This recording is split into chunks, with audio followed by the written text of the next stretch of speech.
Buenos días, ¿cómo están? Vamos a comenzar. Voy a compartir mi pantalla.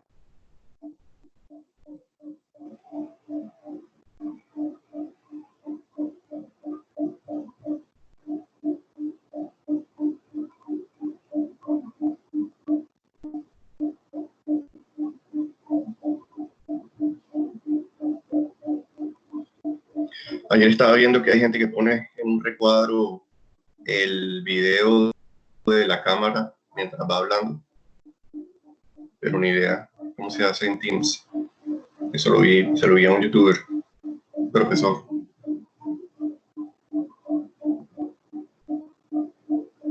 Debe haber alguna forma. Otro día la uso. Bueno. Bien, en estos días hemos venido viendo el capítulo 4 de las notas de clase, simulaciones de Monte Carlo en R, específicamente la sección 4.4, en la que aplicamos las simulaciones de Monte Carlo a modelos financieros. Teníamos un ejemplo que era el ejercicio 40 de una empresa con 3 variables aleatorias que había que simular con Monte Carlo. Y la clase anterior yo explicaba que era una simulación de Monte Carlo.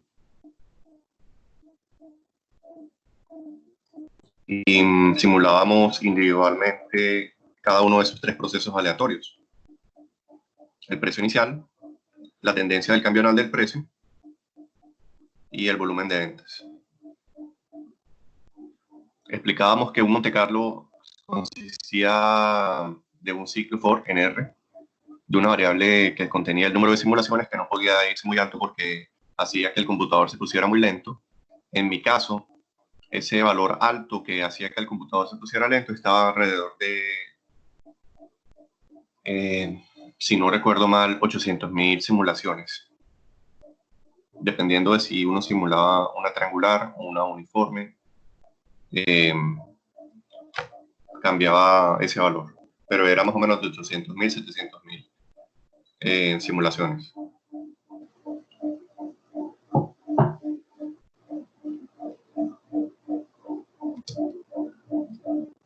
Y hoy vamos a mostrar, tal vez lo alcanzamos a hacer en parte de la clase pasada, cómo se incorporan esos Monte Carlo dentro del modelo. Sí, le cambiábamos aquí en la parte del título en R, y ahora sí iba a tener incertidumbre.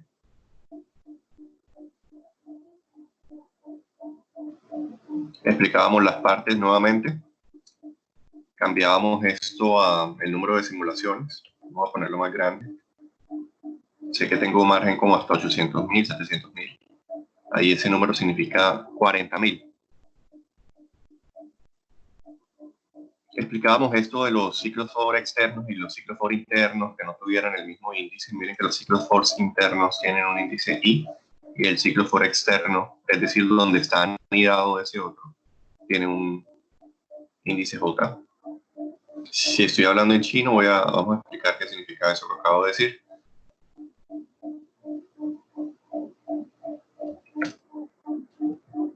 Así como uno puede tener funciones anidadas como esta,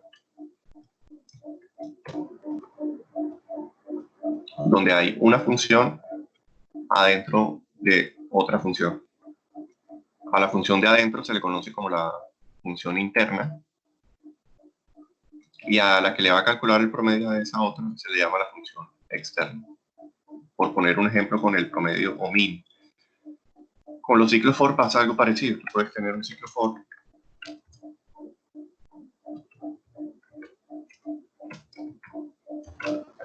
esto es un ciclo for, aquí va una secuencia de comandos, y puedes tener adentro de ese ciclo for otro ciclo for.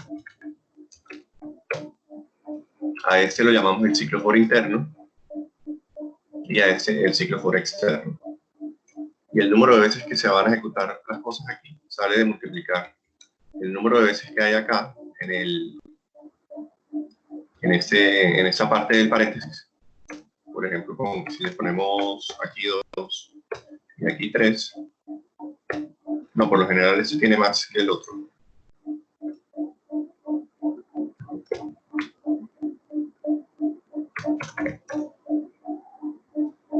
Aquí hay un ciclo for interno que se ejecuta 3 veces, y el ciclo for externo se ejecuta 2 veces. En total, las cosas que uno esté escribiendo acá se van a repetir 6 veces. Y el orden es el siguiente: primero una interna, 2 interna, 3 interna, luego acá cambia de 1 a 2 arriba, y ahora pasa acá 4, 5, 6 veces. Entonces eso es un ciclo for anidado. Y solo nos faltaba, teníamos todo el modelo y nos faltaba poner las incertidumbres. Ya habíamos puesto delta de P como una uniforme. Ya habíamos, faltaba volumen, ¿cierto? Volumen hay que ponerlo aleatorio. Yo les pedía que leyeran eso en sus clases y trajeran preguntas. El volumen de venta se distribuye como una triangular: mínimo 50, máximo 80 y moda de 70.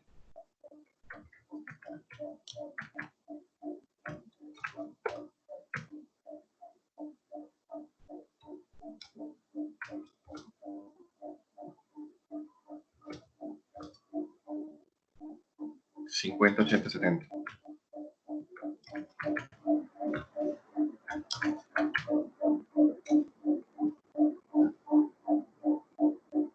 Listo, entonces tenemos resaltadas las 3 variables aleatorias que se simulan con Monte Carlos, una combinación de ese número aleatorio y de sus ciclos solos, y del almacenamiento de esos Monte Carlos en una variable de sum que se va a ir añadiendo a una variable btn en esta línea 62.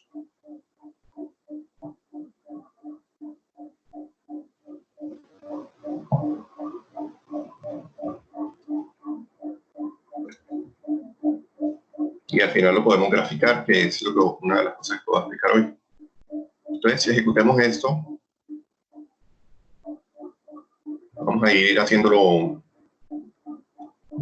de una vez todo. Cuando son ciclos for es difícil ejecutar partes de una secuencia de comandos porque se necesitan ejecutar en su totalidad. De lo contrario quedan abiertos, queda un error.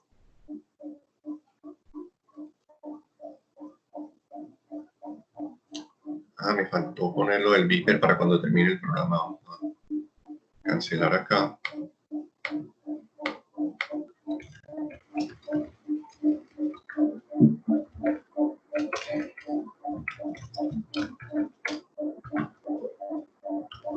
¿Cómo era lo del beeper?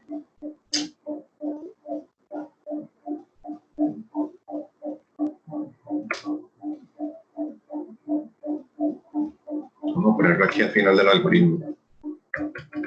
Creo que era así.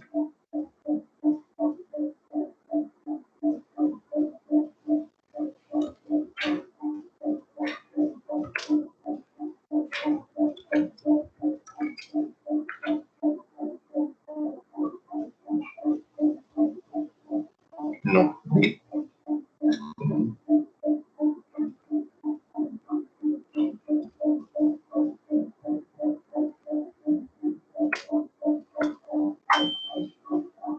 Ok, ahora sí ejecutemos todo.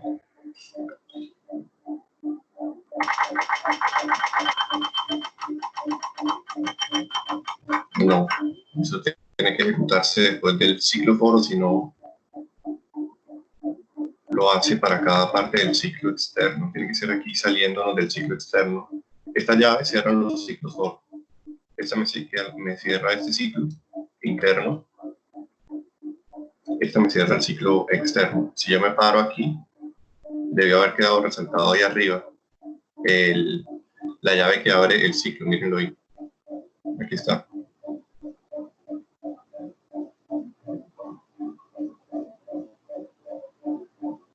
A ver, entonces ese bit va acá.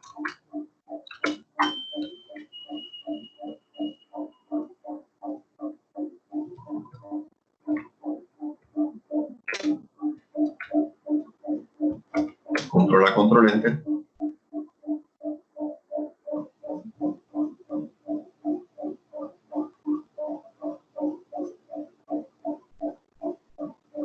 40.000 simulaciones se está demorando algo de tiempo.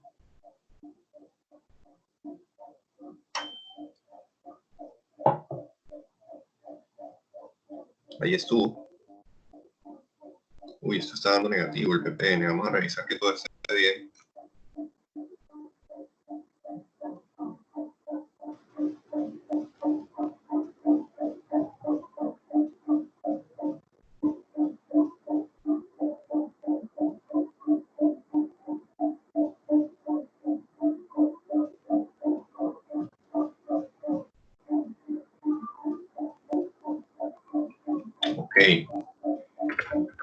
En la última simulación las utilidades fueron negativas. ¿Por qué?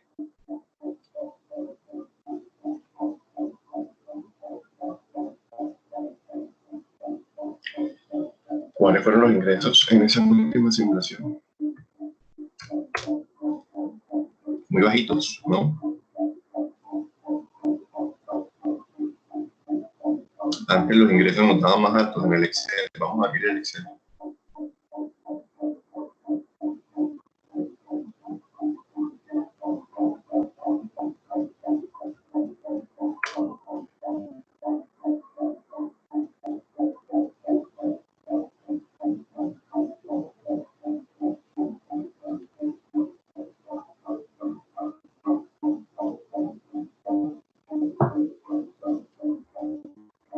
Sus ingresos deben dar 8.400.000 y nos están dando acá 8.097.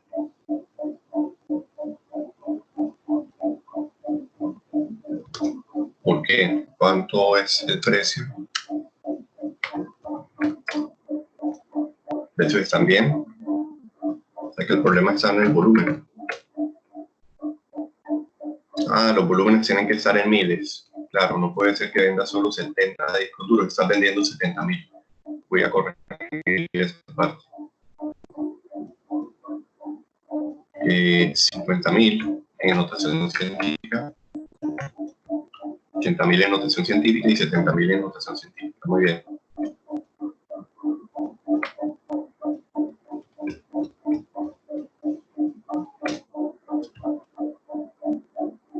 Pues este gráfico que, como ven, oscila con valores negativos en todo el eje de las X va a cambiar.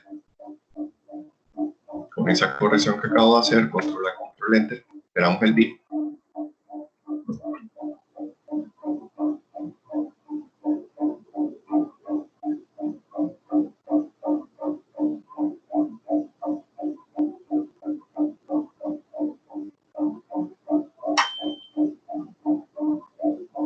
Y nos da algo que va desde 10.000, el VPN, hasta 40.000, con una distribución de probabilidad en forma de campana.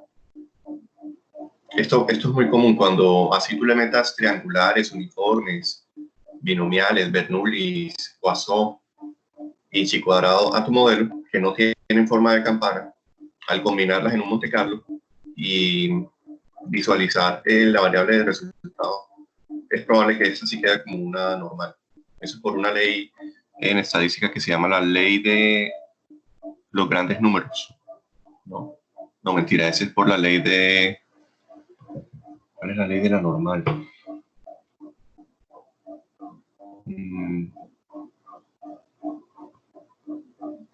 Bueno, hay una ley, no es la de los grandes números, es la otra gran ley estadística, que te dice que la combinación de muchas distribuciones de probabilidad independientes tiende a distribuirse como una normal.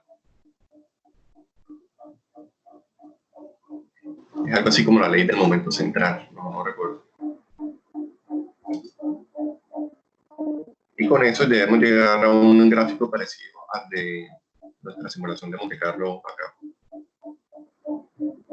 Sí, nos daba entre 10.000 y 40.000. Aquí les daba en notas de clase más o menos, un poco menos, como entre 0 y 30.000. Pero debería dar igual. ¿Qué semilla usé yo acá?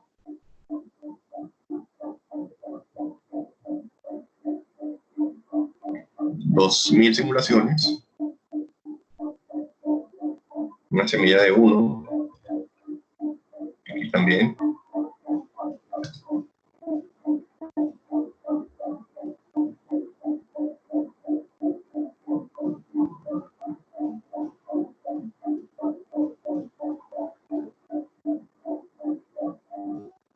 Bueno, está escrito diferente, hay que mirar exactamente por qué no nos dio. Siempre es buena práctica que si dos programas tienen la misma semilla den exactamente lo mismo. Y el gráfico da un poquito diferente. Pero yo creía que el nuestro está bien. Así completamos entonces un ejercicio completo de aplicación a modelos financieros de simulaciones de Monte Carlo. Espero que haya quedado claro. ¿Qué preguntas tienen? Escríbalas en el chat.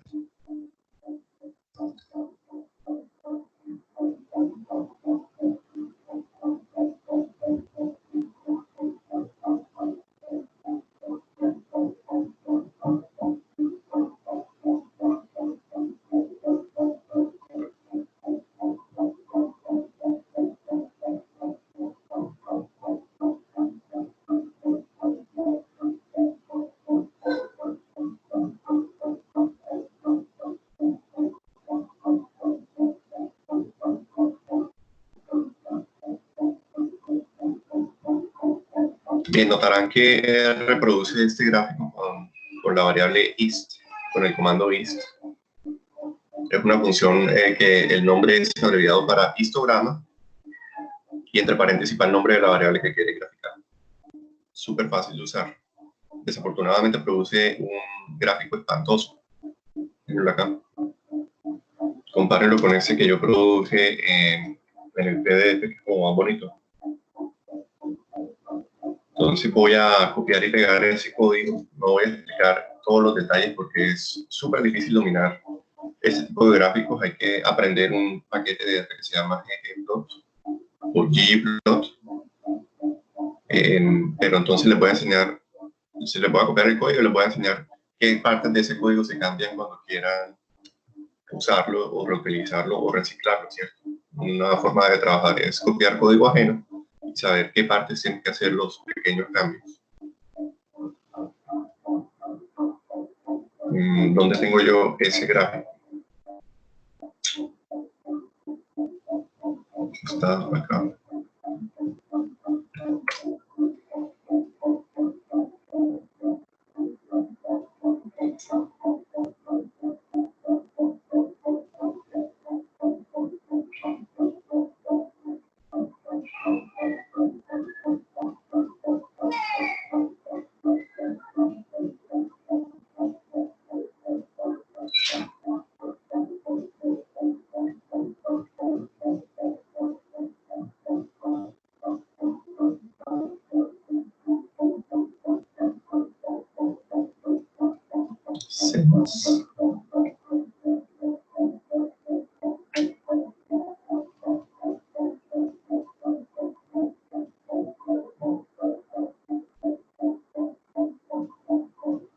No.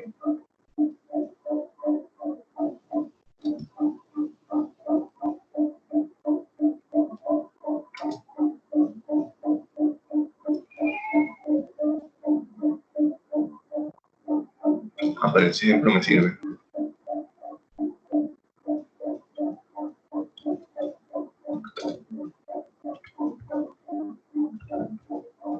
Bien, cambiemos este gráfico.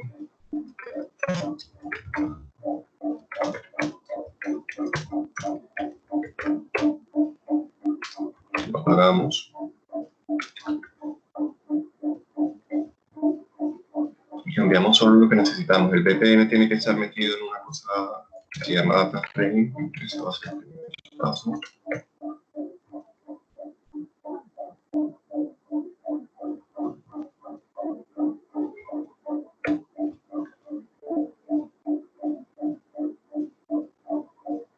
Y aquí necesitamos solo una variable.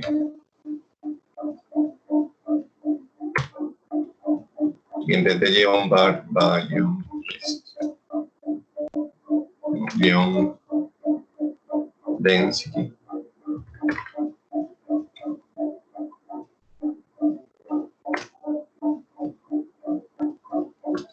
En el eje de la Y que no diga nada. En el eje de las X que diga BPM.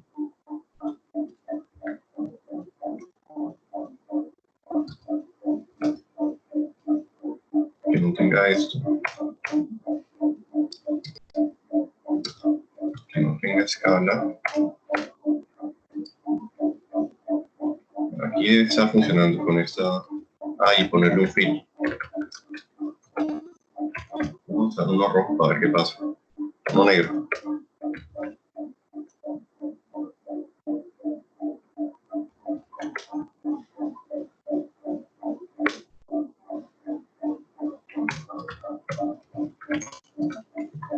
Bueno, no es necesario poner comentar, porque no les voy a explicar el detalle de cómo funciona, solo les voy a explicar qué cosas tienen que cambiar para pasar de esto feo a algo como esto más bonito. Busquemos ese código exacto antes de rendirnos. A ver, ¿dónde era que estaba?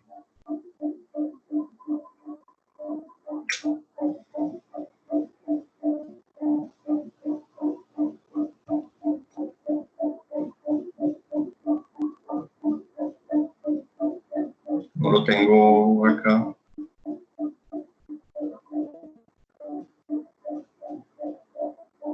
Pero este me sirve. Copiar algunas cosas de acá. Se pone John Density. Se pone el fill, un gelado. Sí, sí podemos ponerle un gelado que diga densidad.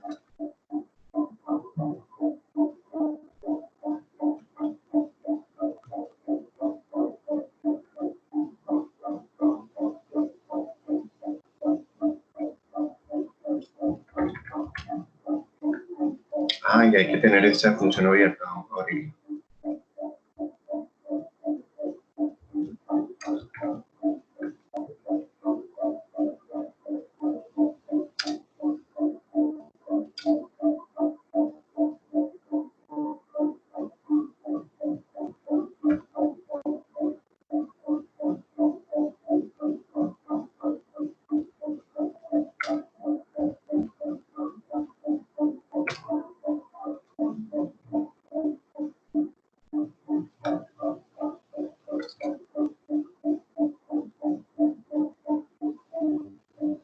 Yo creo que con todo eso ya es suficiente para hacer el gráfico. Vamos a ver. Y que me lo ponga acá, ¿verdad? Entonces, ejecutemos.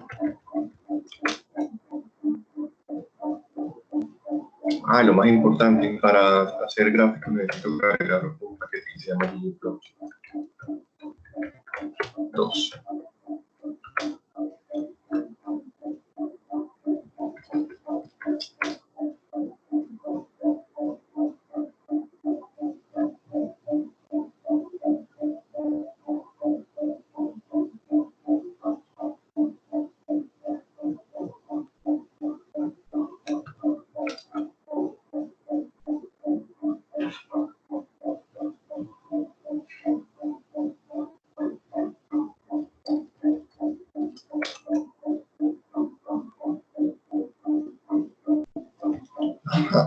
Cuando le doy el dev off se me borra, entonces no voy a correr esa parte.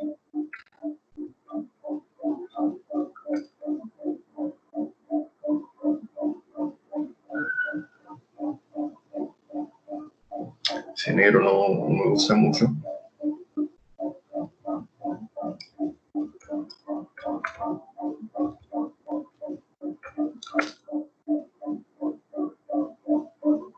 Ok.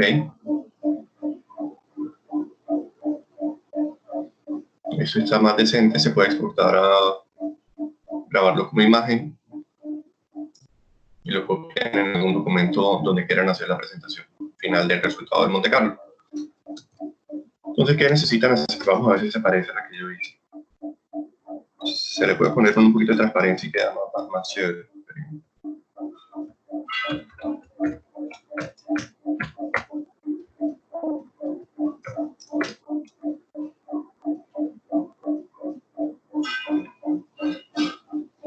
Muy bien. Para que no quede con el mismo color, pongámosle...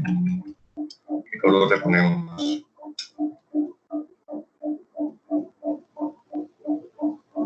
Amarillo.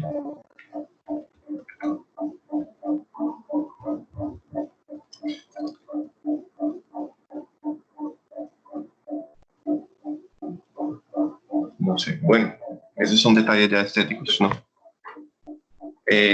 Entonces les decía que al final, cuando tienen su variable simulada con Monte Carlo, pueden hacer un histograma como este, pero que se ve más profesional usar las herramientas de R para visualizar los gráficos. Una de ellas se llama gráficos de ggplot, y es por ese comando que en inglés lo pronuncian ggplot. No voy a explicar los detalles de cada una de estas líneas, porque me demoraría 2 o 3 clases. Sepan que hay que poner aquí tu variable que viene del paso anterior, que yo llamaba dpn, la vas a escribir en la línea 71 acá, y de resto no hay que cambiar nada. El color, si quieres cambiar el color, lo puedes hacer aquí, escribiendo cualquier color de los cassettes de R, o cargando un paquete para nuevos colores. De hecho, hay un paquete con unos colores espectaculares que se llama R Devices.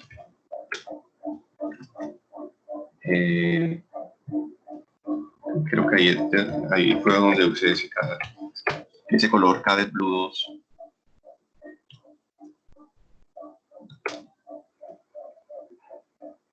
Que provoca cosas como esta.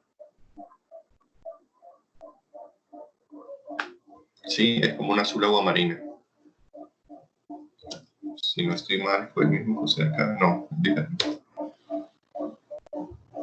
lo único que tienen que cambiar acá entonces es los valores del eje de la Y, que es este que aparece acá, pero en este caso queremos dejarlo así. El nombre de la variable simulada, que casi siempre va a ser el BPN, pero también puede ser la TIR, que eso aparece acá. Y la variable que meten aquí en la línea 72. Esto es lo que hay que cambiar.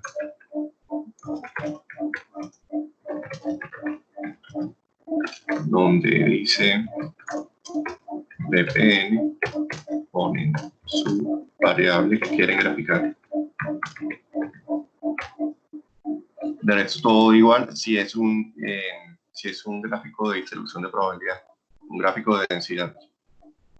Si fuera otro tipo de gráfico, cambia totalmente el código, pero entonces no es difícil que hagan ese cambio, porque solamente tienen que agarrarse aquí y poner el nombre de la variable que ustedes quieren graficar. También necesitan previamente haber ejecutado esta función que se consigue por internet, si la necesitan. Yo la tengo aquí.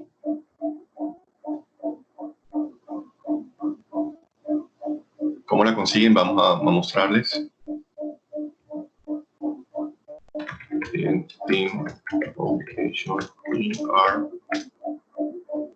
Y les debe salir de primero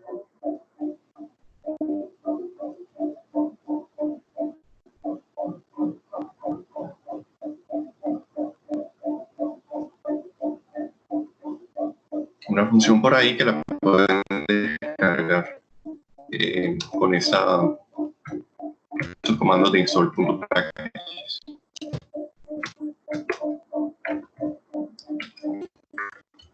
A pesar de que su R no la trae, si ustedes escriben estos dos pasos, primero para instalar esto y luego para cargar arriba en el preámbulo con el library, ya la tienen. Y quizás les toque tenerla abierta y ejecutarla a un ladito, así como hice yo. No recuerdo.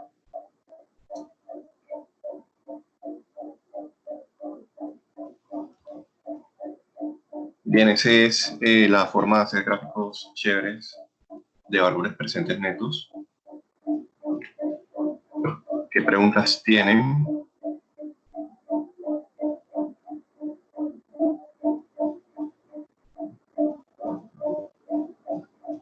Le pudimos haber puesto el reloj también a todo ese proceso, desde donde comienza el algoritmo. Vamos a hacerlo.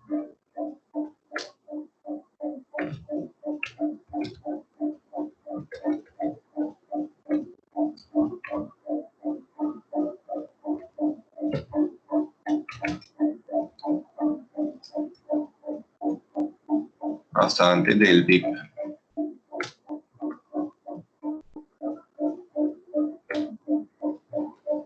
Y luego que me diga cuánto fue el tiempo.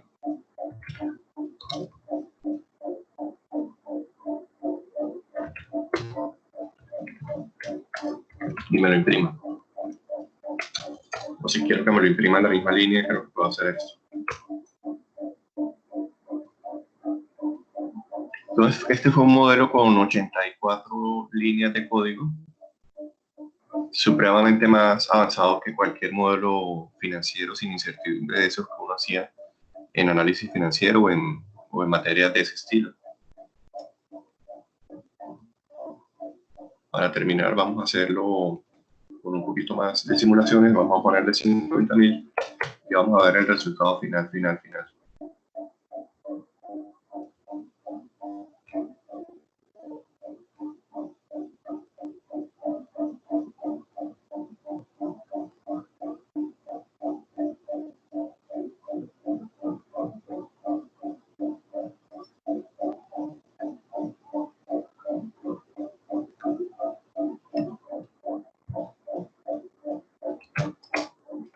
Ejecutando todo, cuando se demora y todo eso, y cómo sale el gráfico.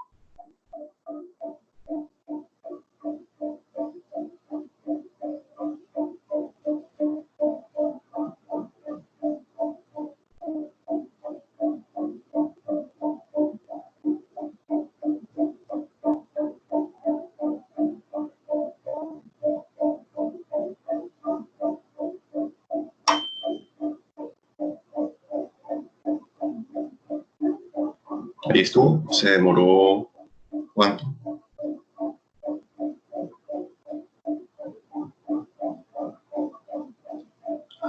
Debía haber metido el timer por fuera del loop externo, no lo hice, por error. Permítanme, hago ese último cambio para ver el tiempo. Lo puse muy abajo, miren, aquí comienza el ciclo for externo y estaba metido dentro.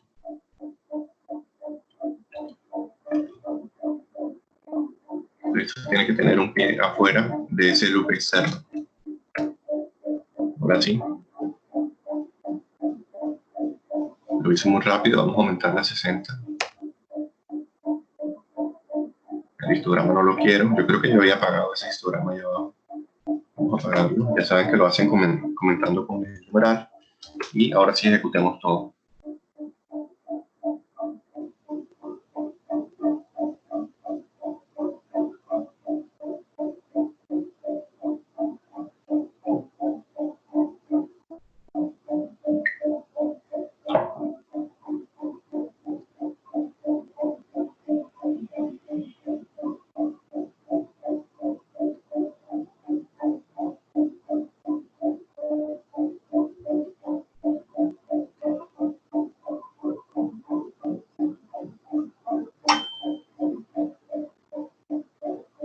Termina y gráfica.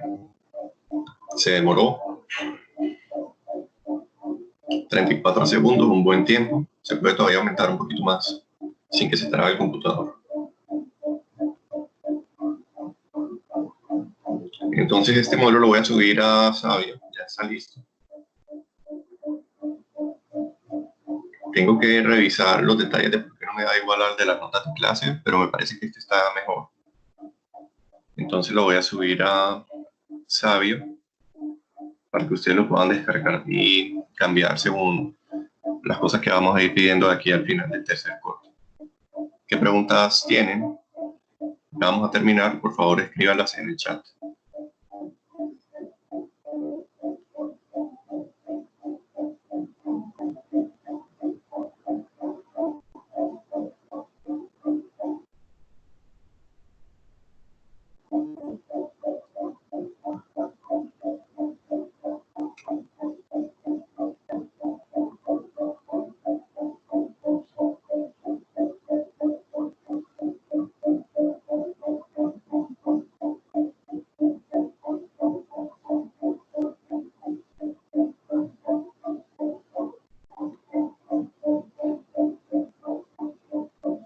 Muy bien, nos vemos en la clase del miércoles. Que tengan un feliz resto de semana. Recuerden revisar en Sabio ese modelo en R que voy a subir ahora. Hasta luego.